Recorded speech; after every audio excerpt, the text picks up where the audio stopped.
Alles mõned päevad tagasi jõudis avalikkuseni informatsioon, et Venemaa koondab taas oma vägesid nii Eesti kui ka Soome piiri äärde. Kaitseväe ohuhinnang ütleb, et 3 aasta pärast peab Eesti olema nii riigikaitse kui ka elanikkonna kaitse mõttes valmis. Tänasel valitsuse istungil kinnitatud hädaolukorra seadus lükkab aga varjendite rajamise uutes kortermajades veel kaugemasse tulevikku. Hädaolukorra seadus nägi algselt ette, et alates 1. juulist 2026 muudetakse elamute puhul varjumiskohtade rajamine kohustuslikuks.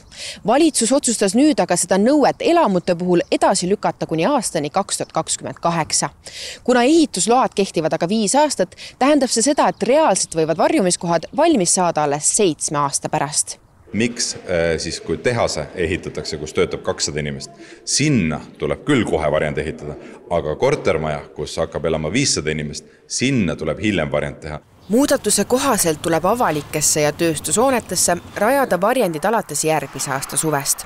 2027. aasta juuliks peavad kortermajad koostama varjumisplaani, kuid uutele ehitatavatele elamutele kehtib nõue, nagu juba mainitud, alles 2028. aastast. Läänemetsa sõnul on see hea lobitöö tulemus. Ma olen hoiatanud, et tuleb see hetk, kui me ei saa olla kindlad, kas peaminister valib oma Reformierakonna reitingu või rahalised toetajad või siis Eesti inimeste turvalisuse.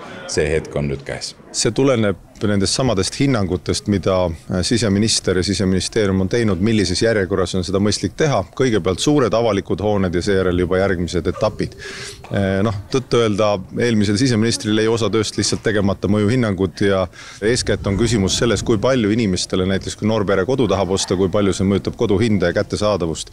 Nii et meie muretseme eeskätt inimeste ja inimeste kodude hindade pärast, kui Lauri Läänemets muretses kinnisvara arendajate pärast, siis loodan, et asjata.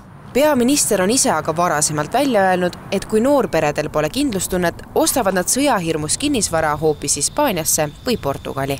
Sõjalist riigikaitset me oleme arendanud tempokalt, kiirelt, sellel aastal erakorralised valitsuse otsused, kiired otsustamised, aga elanikkonnakaitset 30 aastat ei arendanud ja jätkub täpselt sama põhimõte. Ja tundub, et minu jaoks tundub Reformierakond siin jalaväristaja olevat või, et ma ei saa aru, kuidas saab olla 2 erinevat loogikat Eesti julgeolekus. See, et näiteks uute hoonete puhul, uute elamute puhul see rakendumine toimub nii-öelda sujuvalt väikese lõtkuga, see omab tegelikult üldpildile väga väikest mõju, sellepärast, et uusi elamuid ehitatakse Eestis umbes 80, aga neid olemasolevaid hooneid on meil 10 000.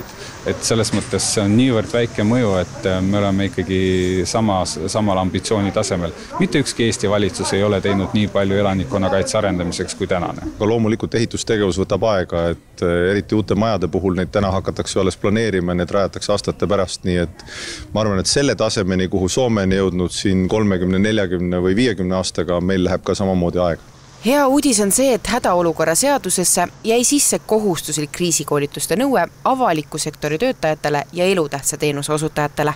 See tähendab, et inimesed, kes vastutavad kriisiolukorras riigi toimimise eest, saavad kohustuslikus korras vajaliku väljaõppe.